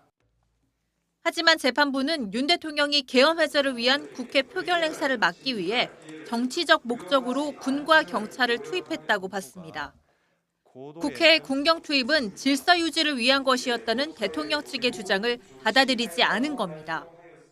재판부는 윤 대통령이 육군 특수전사령관 등에게 국회 안에 있는 인원을 끄집어내라고 지시했고 홍장원 전 국정원 1차장에게 전화해 방첩사를 도와 주요 정치인의 위치를 확인하라고 했다는 국회 측의 주장도 모두 사실로 인정했습니다. 그러면서 윤 대통령이 국회에 계엄 해제 요구권을 부여한 헌법 조항을 위반함과 동시에 정당 활동의 자유를 침해했고 헌법에 따른 국군 통수 의무도 위반했다고 판단했습니다. 피청구인은 국회의 권한 행사를 막는 등 정치적 목적으로 병력을 투입함으로써 국군의 정치적 중립성을 침해하고 헌법에 따른 국군 통수 의무를 위반하였습니다. 재판부는 윤 대통령의 파면 여부를 가를 핵심 쟁점이었던 정치인 체포 시도도 사실로 인정했습니다. 필요할 때 체포하기 위해 정치인의 위치 확인을 지시한 건 김용현 전 국방부 장관이지만 윤 대통령의 관여를 부인하긴 어렵다고 지적했습니다. YTN 차정은입니다. 윤석열 전 대통령이 탄핵 심판 과정에서 비상계엄의 중요한 이유로 꼽았던 것 중 하나가 부정선거 의혹입니다. 헌법재판관들은 의혹만으로 위기 상황이 발생했다고 볼 수 없다며 윤 전 대통령의 주장은 타당하지 않다고 지적했습니다. 김지용 기자입니다. 윤석열 전 대통령과 변호인단은 탄핵 심판 과정 내내 부정선거 의혹을 꺼내들었습니다. 실체가 확인되지 않았고 이후 허위로 판명난 내용까지 언급하며 계엄을 정당화하려 했습니다. 연수원에 있던 중국인들 90명이 미국 오키나와 미군 부대 시설 내에 가서 조사를 받았고 부정선거에 대해서 자백을 했다는 그런 뉴스가 나왔습니다. 하지만 헌법재판관들은 윤 전 대통령 측 부정선거 관련 주장을 받아들이지 않았습니다. 어떤 의혹이 있다는 것만으로 중대한 위기 상황이 발생했다고 볼 수는 없다는 겁니다. 중앙선관위가 수검표 제도를 도입하는 등 보안 취약점에 대해 대책을 마련해왔던 부분도 중요하게 받아들여졌습니다. 문제로 지적됐던 부분을 고치려고 노력해온 만큼 계엄이 필요하다는 주장도 타당하지 않다는 설명입니다. 사전, 우편, 투표함, 보관장소, CCTV 영상을 24시간 공개하고 개표 과정에 수검표 제도를 도입하는 등의 대책을 마련하였다는 점에서도 피청구인의 주장은 타당하다고 볼 수 없습니다. 윤 대통령 측은 선관위에 대한 압수수색이나 강제 수사가 사실상 불가능하다고 주장했지만 이 역시 사실이 아니라고 지적했습니다. 헌재는 특히 부정선거 의혹은 대통령이 가진 정치적, 제도적, 사법적 수단으로 해결해야 할 문제이지 병력을 동원하여 해결할 수 있는 것이 아니라고 강조했습니다. YTN 김주영입니다. 헌재는 윤 전 대통령이 국회를 협치 대상으로 존중하지 않고 민주정치의 전제를 허물었다고 꼬집었습니다. 또 윤 전 대통령과 민주당의 대립은 한쪽에만 책임을 물을 수 없는 정치 문제로 대화와 타협이 필요하다고 지적했습니다. 권민석 기자입니다. 윤석열 전 대통령은 탄핵 심판 변론 내내 민주당이 국정을 마비시켜 불가피하게 계엄을 선포했다고 주장했습니다. 끈질기게 정부의 권능을 마비시켜 왔습니다. 방통위원장, 검사, 감사원장에 이르기까지 탄핵하고 또 탄핵했습니다. 이에 대해 헌법재판소는 고위공직자 다수 탄핵과 예산안 단독 의결 등 야당 행위를 권력 남용이나 국정 마비로 본 판단 자체는 정치적으로 존중해야 한다고 밝혔습니다. 그럼에도 국정 수반과 거대 야당 간 대립은 한쪽 책임으로 보기 어렵다며 민주주의 원리에 따라 해소해야 할 정치 문제로 규정했습니다. 야당의 행위를 다수 횡포로 생각했더라도 계엄이 아닌 헌법상 자구책을 통해 견제와 균형을 실현했어야 한다는 겁니다. 특히 정치적 견해 표명이나 공적인 의사결정은 민주주의 안에서 이루어져야 한다면서 국회를 협치 대상으로 존중하지 않는 건 용납할 수 없다고 강조했습니다. 국회를 협치의 대상으로 존중하였어야 합니다. 그럼에도 불구하고 피청구인은 국회를 배제의 대상으로 삼았는데 이는 민주정치의 전제를 허무는 것으로 민주주의와 조화된다고 보기 어렵습니다. 헌재는 동시에 국회 역시 소수 의견을 존중하고 대정부 관계에서 대화와 타협을 통해 결론을 도출하도록 노력했어야 한다며 국회 측의 관용과 자제도 주문했습니다. YTN 권민석입니다. 헌재는 윤석열 전 대통령 파면 결정문에서 12.3 비상계엄 선포가 절차마다 위법했다고 판단했습니다. 이 같은 비상계엄이 신속하게 막을 내릴 수 있었던 건 국회로 또 거리로 나와 저항했던 시민들과 소극적이었던 군과 경찰 덕분이라고 평가했습니다. 송지인 기자입니다. 지난해 12월 3일 밤 10시 17분 자세한 이유도 모른 채 차례로 대통령실에 도착한 국무위원들. 비상계엄 선포 전 심의를 위한 국무회의라 하기엔 구체적인 내용이 공유되지도 의견을 말할 기회도 제대로 주어지지 않았다는 게 헌법재판소 판단입니다. 결국 의사정족수 완성 5분 만에 자리에서 일어난 윤 전 대통령은 담화로 비상계엄을 선포했습니다. 국민의 삶은 안중에도 없고 오로지 탄핵과 특검, 야당 대표의 방탄으로 국정이 마비 상태에 있습니다. 그러나 윤 전 대통령이 나열한 야당 주도 국회의 전횡은 합법적인 계엄 선포 사유로 인정되지 않았습니다. 국회와의 갈등은 정치로, 부정선거 의혹은 사법 절차로 해소할 수 있는 만큼 윤 전 대통령이 국가 긴급권을 위헌적으로 행사한 거라고 봤습니다. 곧이어 발령된 계엄사령부 포고령 제1호 역시 헌재는 헌법과 대의민주주의 위반이자 국민 기본권을 광범위하게 침해한 거라 판단했고, 발령 전후로 이뤄지고 있던 국회에 대한 계엄군 투입도 위헌, 위법 요소가 다분하다고 지적했습니다.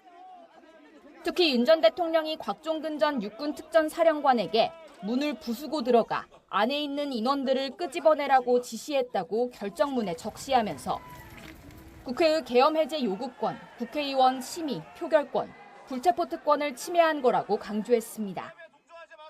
비슷한 시각 국회 밖에서 관계자들 사이 분주히 연락이 오고 갔던 주요 정치인과 법관 체포 시도, 정보사 군인들의 중앙선관위 침투도 모두 윤 전 대통령을 파면할 사유들로 판단했습니다.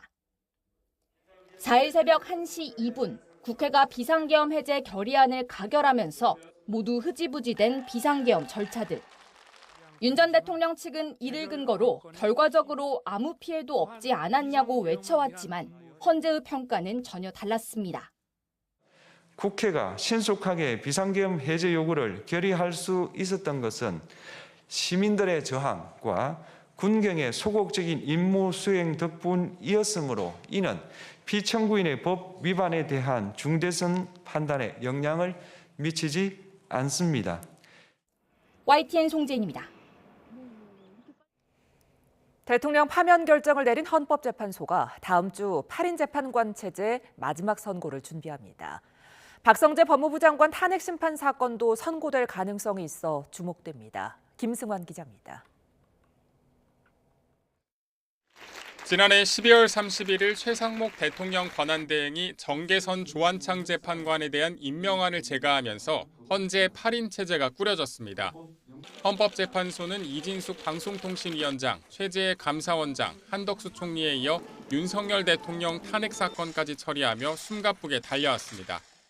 주문, 피청구인 대통령 윤석열을 파면한다.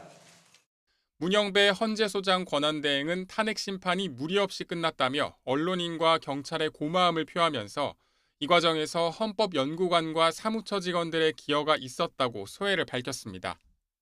재판관들은 이제 다음 선고를 준비합니다.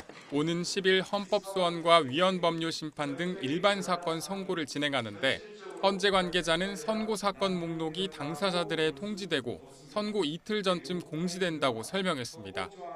이날은 8인 재판관 체제의 마지막 선고가 될 것으로 보입니다. 문영배 헌재소장 권한대행과 이미선 재판관 임기가 오는 18일 마무리되기 때문입니다. 특히 12.3 계엄 당시 내란 행위에 동조했다는 의혹 등으로 탄핵 소추된 박성재 법무부 장관 사건의 경우 최종 변론까지 마쳤는데 헌재 측은 이 사건도 10일 선고될 가능성이 있다고 말했습니다.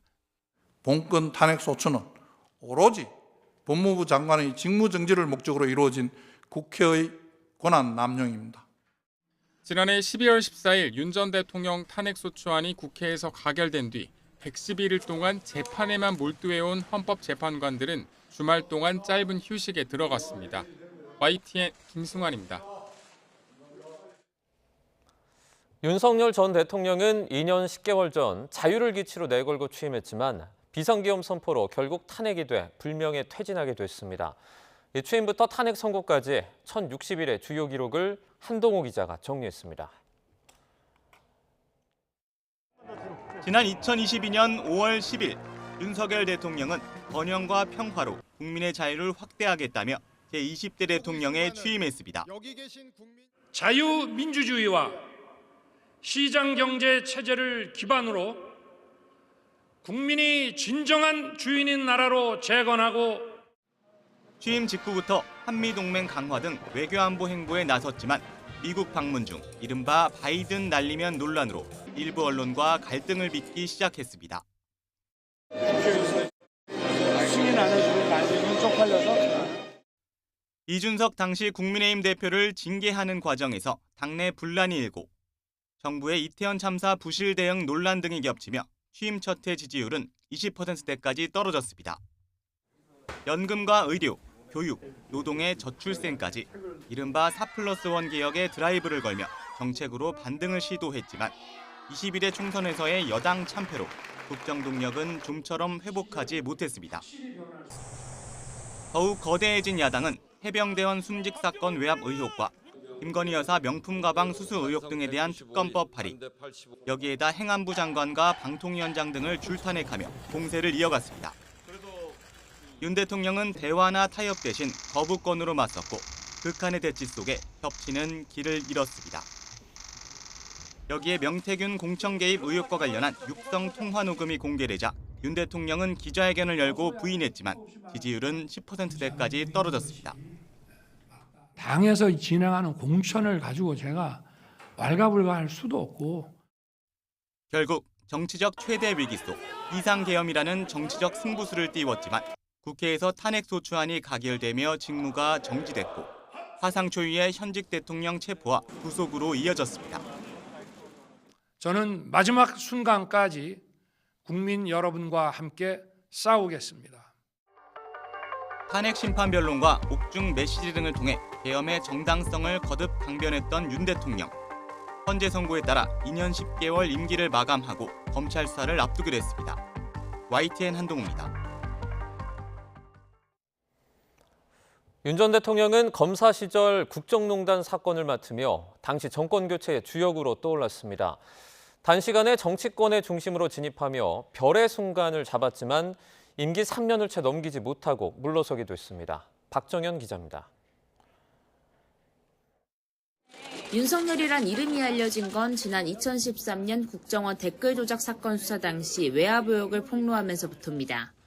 당시 수사팀장이었던 윤 전 대통령은 수사 과정에서 윗선의 불합리한 지시를 받았다 밝혔고 사람에게 충성하지 않는단 말을 남기며 강골검사로 각인됐습니다. 혹시 사람이 충성하는 건 아니에요? 저는 사람에 충성하지 않기 때문에 제가 오늘도 이런 말씀을 드리는 겁니다. 국정농단 사건 특별검사팀에 합류하면서 문재인 정부 출범 직후 검찰총장으로 발탁되는 등 초고속 승진을 했지만 취임 2달 만에 조국 일가 비리 수사에 나서며 자신을 검찰총장으로 세운 당시 여권과 대립각을 세웠습니다. 이후 급격히 대권 주자로 몸집을 키우며 상대 진영이었던 국민의힘 대선 후보로 선출됐고 정치 입문 8개월여 만에 0.73%포인트라는 역대 최소 득표율 격차로 대통령에 당선됐습니다. 의회와 소통하고 야당과 협치하겠습니다.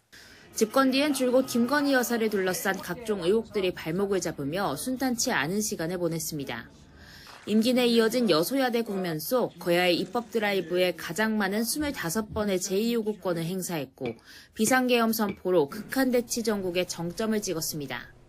종북 반국가 세력들을 일거에 척결하고 자유 헌정 질서를 지키기 위해 비상계엄을 선포합니다.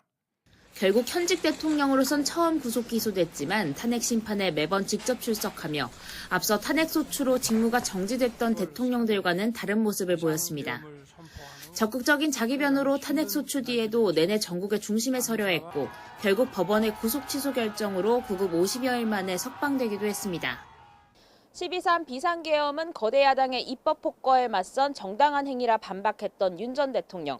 하지만 계엄 선포는 위헌 위법했고 파면할 만큼 중대했단 헌재 결정으로 헌정사 두 번째 대통령 파면이라는 불명예를 안은 채 물러나게 됐습니다. YTN 박정현입니다. 윤석열 전 대통령은 헌재 파면 결정으로 전직 대통령으로서의 예우도 대부분 박탈됐습니다. 연금과 사무실, 보좌관 제공, 국립묘지 안장이 불가능하고 최소한의 경호만 제공됩니다. 이승배 기자입니다. 윤석열 대통령은 그동안 탄핵 소추돼 직무가 정지됐지만 현직 대통령 신분을 유지해왔습니다.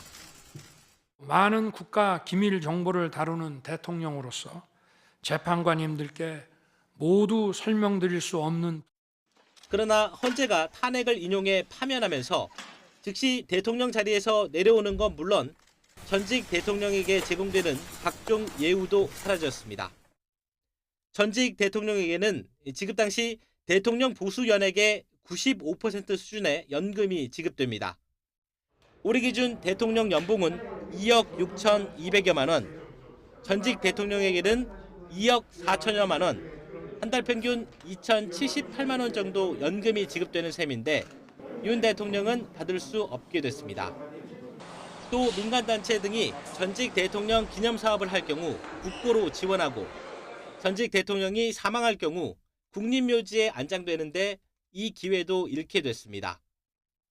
이 밖에도 비서관 3명과 운전기사 1명, 교통과 통신, 사무실 제공과 본인과 가족에 대한 치료 등도 모두 지원되지 않습니다. 재직 중 탄핵되거나 금고 이상의 형이 확정되면 전직 대통령으로서의 예우를 받지 못한다고 명확히 규정하고 있기 때문입니다.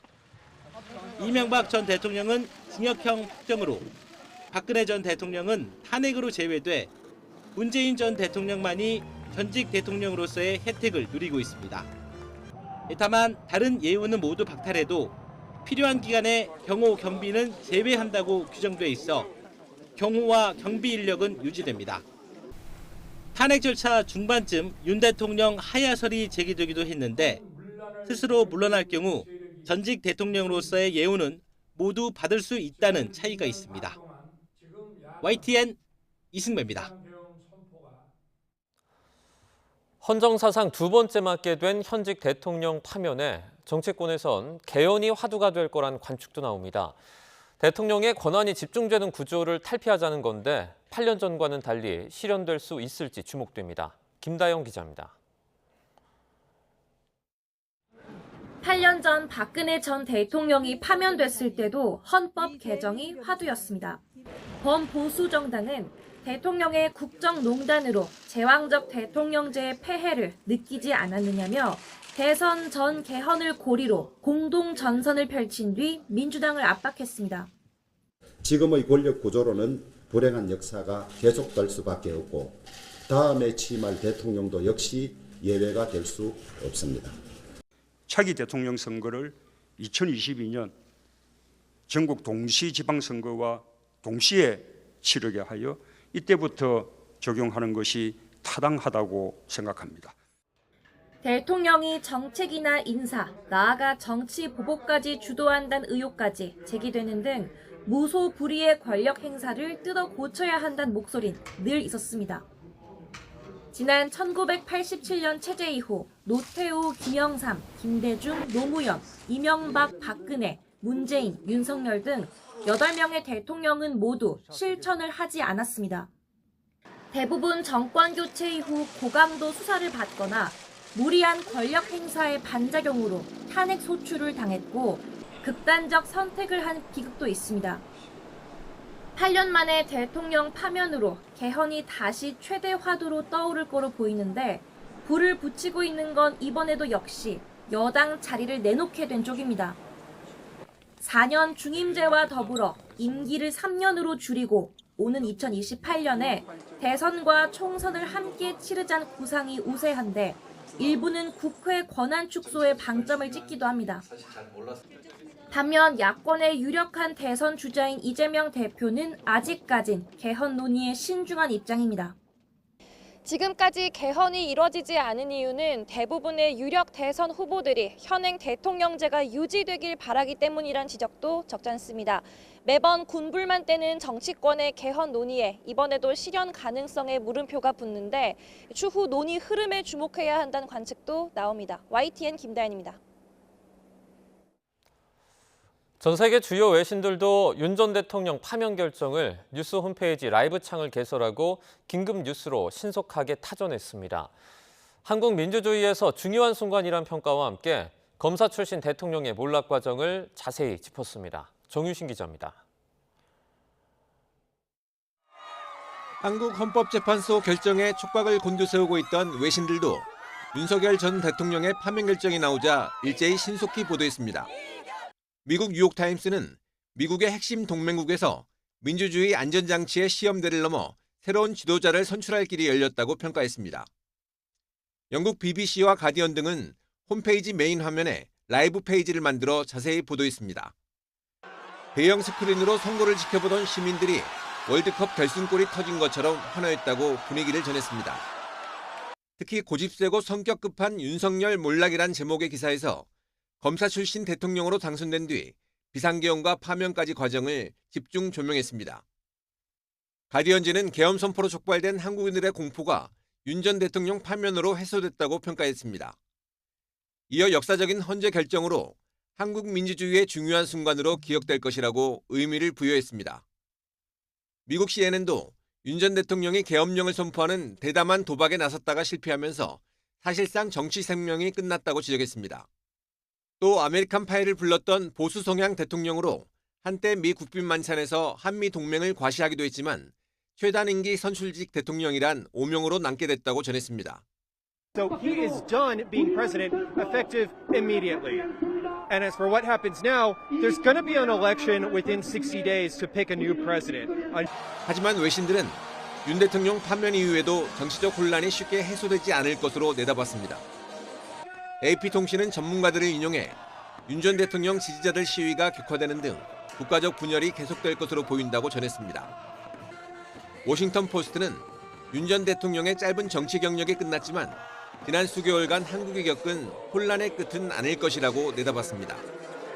YTN 정준입니다.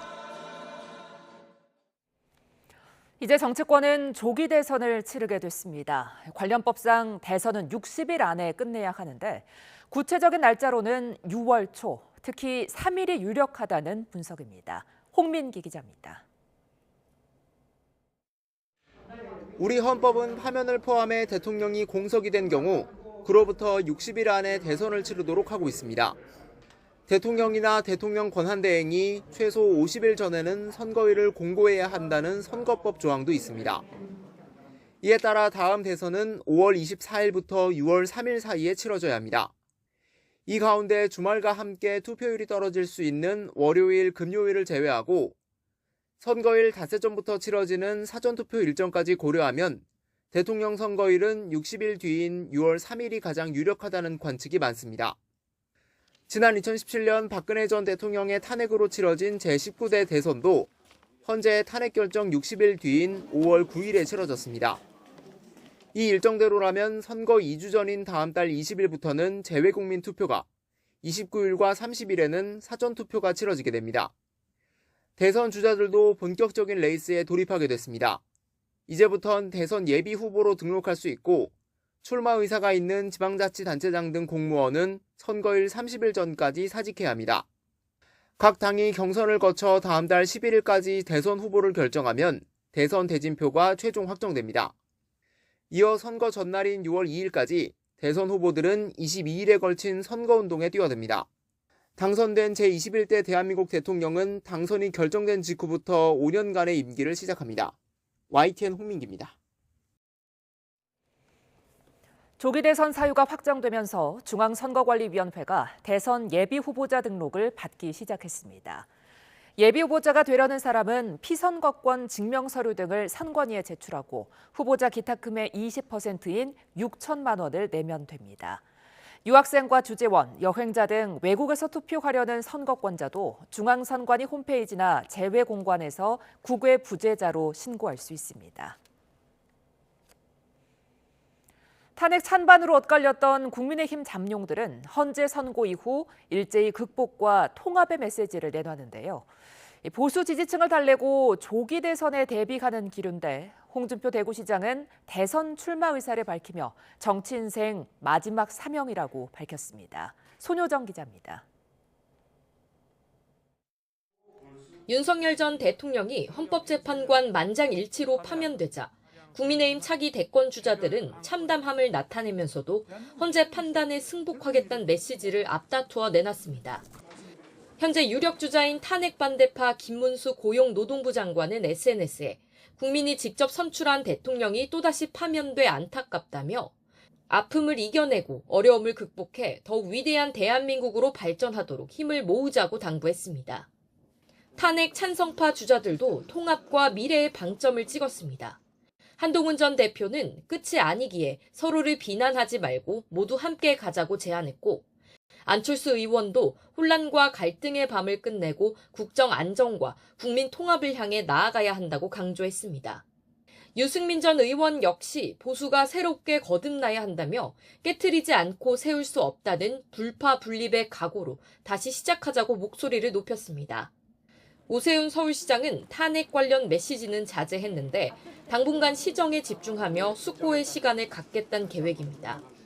가장 적극적으로 대권 행보에 신호탄을 쏘아올린 건 홍준표 대구시장입니다. 그간 탄핵 기각을 촉구해왔던 홍 시장은 다음 주 시장직을 사퇴하고 본격적인 대선 레이스에 뛰어듭니다.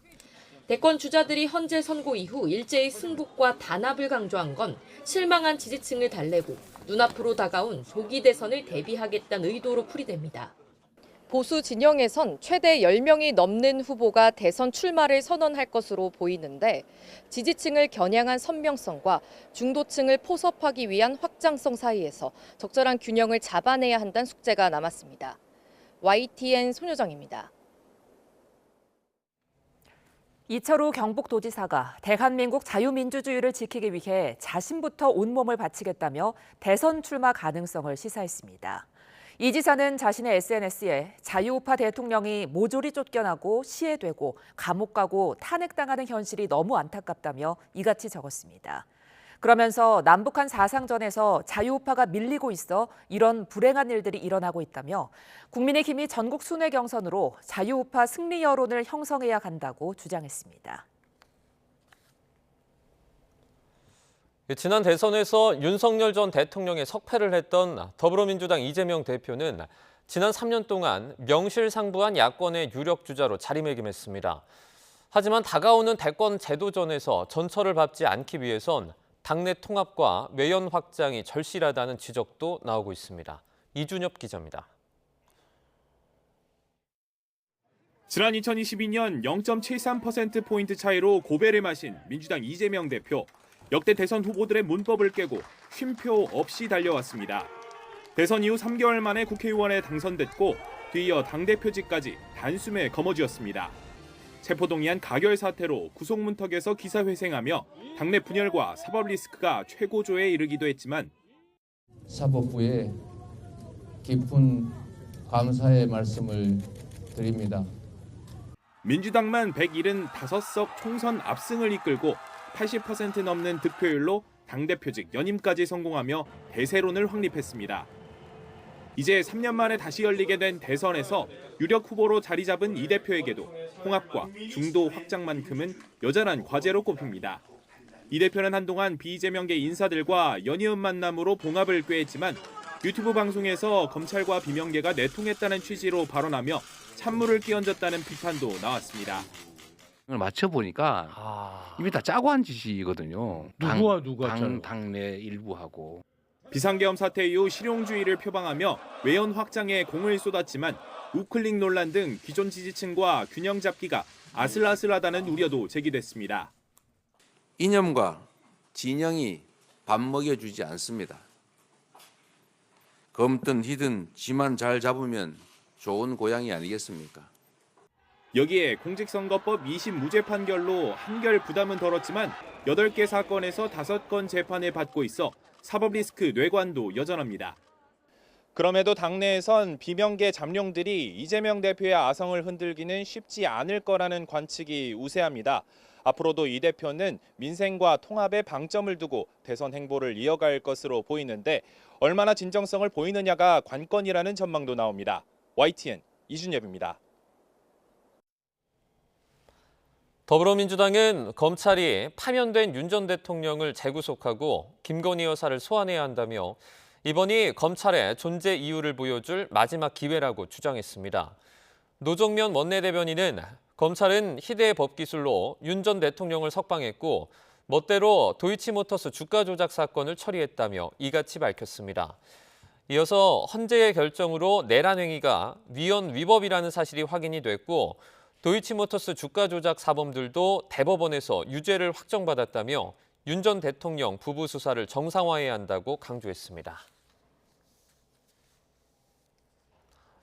윤석열 전 대통령에 대한 탄핵 심판 선고가 내려지면서 이 환율이 지난해 12월 3일 비상계엄 선포 전인 1,430원대까지 하락을 했습니다.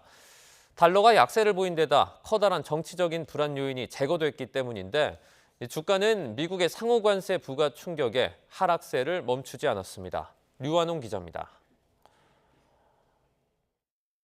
16.5원 내린 1,450.5원으로 출발한 원달러 환율은 헌법재판소의 탄핵 심판 선고 직전 1,430.4원까지 추가 하락을 했습니다. 윤석열 전 대통령의 비상계엄 선포가 있기 전인 지난해 11월 말 수준으로 환율이 복귀한 순간이었습니다. 지난해 우리나라에서 계엄이 선포됐을 때 원달러 환율이 단기간에 30원 이상 급등을 했었습니다. 근데 오늘 헌재의 탄핵 심판 결과가 나오면서 국내 정치적인 불안 요인이 해소된 이유 때문에 원달러 환율이 오늘 1,430원대까지 하락했습니다. 반면 헌재의 선고 직전 2,500선을 회복했던 코스피는 선고 이후 하락으로 방향을 틀어 0.9% 하락한 2,465.42로 마감했습니다. 코스닥 지수는 하락과 상승을 거듭하다 0.6% 오른 687.39로 장을 마쳤습니다. 전날 상승했던 방위산업과 조선주는 상승 행진을 이어갔습니다. 시장에선 윤석열 전 대통령 파면 결정으로 정치적 불안 요인이 제거됐지만 여전히 남은 관세 이슈에 투자 심리가 반응한 것으로 분석했습니다. 트럼프 대통령의 관세 정책이 시장 예상보다 지금 훨씬 세거든요. 그리고 지금 이 협상을 한다고는 했지만 프랑스의 마크롱 대통령도 미국에 투자하지 않겠다. 또 유럽에서도 보고 가겠다. 중국도 마찬가지고요. 그래서 사실 좀 협상 쪽으로 이렇게 분위기가 전환되면 시장의 변동성이 좀 완화되겠지만 전날 1조 3천억 원 순매도를 했던 외국인은 1조 8천억 원으로 순매도 규모를 더 키웠습니다. 증시가 급락하는 가운데 키움증권에선 이틀째 주문 체결 지연이 발생해 고객들이 분통을 터뜨렸습니다.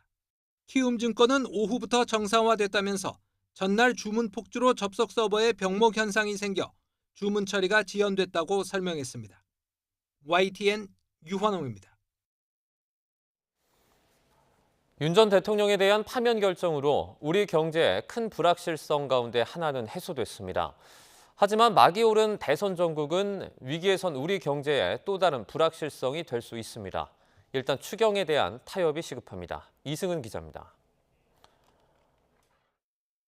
헌법재판소의 윤 대통령 파면과 다음 대선 시간표가 나오면서 넉 달간 우리 경제를 짓누른 불확실성이 일부 제거됐습니다.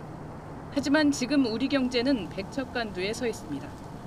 트럼프 통상 정책으로 수출 급감이 전망되는 가운데 내수는 침체일로입니다. 소매 판매 지수는 6달 연속 전년 동월 대비 감소했습니다. 자영업자들의 최후의 보루로 꼽히는 노란우산 공제를 해제하는 경우가 지난 2월 10,000건을 넘었습니다. 2월 기준 처음입니다. 이런 가운데 2달에 걸친 대선 전국은 새로운 불확실성을 들이우고 있습니다. 박근혜 전 대통령 탄핵 전국에서도 파면이 결정된 뒤 소비 지표는 더 둔화했습니다. 통화정책은 한국은행이 독립적으로 운영을 할 수 있는 부분이기 때문에 충분히 완화적으로 할 수 있다고 생각이 들지만 건설 부문의 PF 문제 장기화 이건 더 이상 침체가 장기화되지 않도록 하는 것이 중요하다고 생각합니다. 통상대응도 정치적 지원을 받기 힘든 한덕수 대행의 보폭을 제한할 것으로 보입니다. 추경 역시 대선을 의식한 이해관계 속에서 규모와 쓰임새를 두고 타협이 힘들 가능성이 큽니다. 10조라도 지금 빨리 통과시키는 게 중요하다고 생각하고 최소한도 하나의 추경은 더 있을 것 같아요. 지금 안 넣었다고 고집 부릴 필요가 없다는 거죠. 최적기는 놓친 것 같지만은 그래도 빨리 지급하는 게 그래도 좀 더 효과가 날 것 같아요. 이런 가운데 글로벌 투자기관들은 올해 우리 경제 성장률 전망치를 줄줄이 0%대로 낮추고 있습니다. JP모건이 0.9%로 낮춘 데 이어 시티도 0.8%로 내렸습니다. YTN 이승은입니다.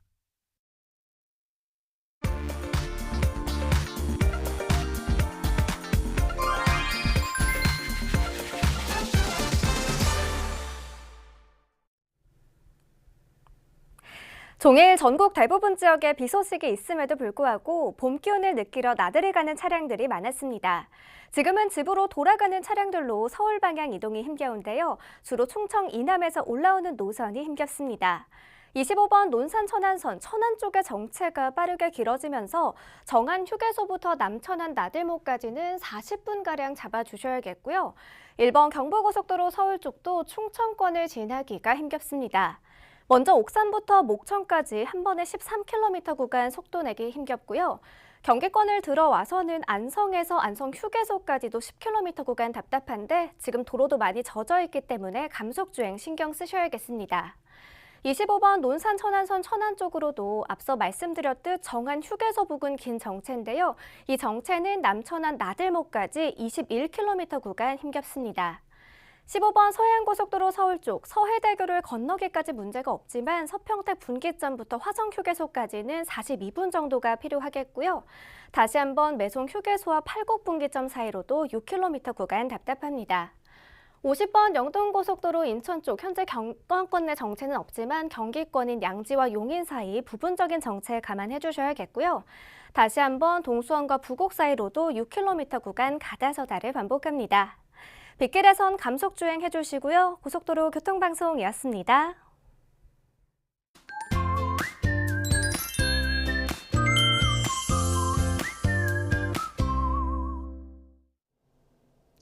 오늘 종일 영향을 주던 비구름이 대부분 동쪽으로 빠져나가면서 지금은 충북과 영남을 중심으로 비를 뿌리고 있습니다. 하지만 북서쪽에서 추가로 비구름이 유입되면서 서울 등 수도권과 충남에도 다시 비가 시작됐는데요.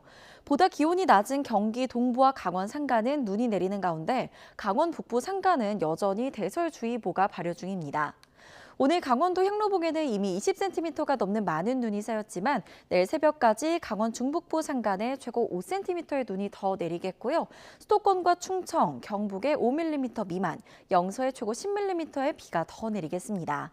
비는 오늘 밤이면 대부분 그치겠지만 수도권은 내일 새벽까지, 영서는 아침까지 약한 빗방울이나 눈날림이 예상됩니다. 내일 오후부터 차츰 맑은 하늘을 되찾겠고요. 내일까지 바람이 강하게 부는 가운데 강풍주의보가 발효 중인 울릉도와 독도는 바람이 초속 20m 안팎으로 강하게 불 수 있겠습니다. 또 풍랑주의보가 내려진 동해 중부 먼바다에는 물결도 매우 높게 일겠습니다. 밤사이 반짝 찬 공기가 내려오면서 내일 아침 기온은 오늘보다 2에서 4도가량 낮겠습니다. 서울 6도, 부산 8도에서 출발하겠고요. 한낮에는 비구름이 걷히고 따뜻한 봄 햇살이 내리쬐면서 오늘보다 3, 4도가량 높겠습니다. 서울 16도, 대구 20도까지 오르겠습니다. 당분간 일교차가 10도 이상으로 무척 크겠고요. 수요일 제주도를 시작으로 목요일에는 영동을 제외한 전국에 다시 비가 내릴 전망입니다. 날씨였습니다. YTN 뉴스특보 여기서 마칩니다. 시청해주신 여러분 고맙습니다.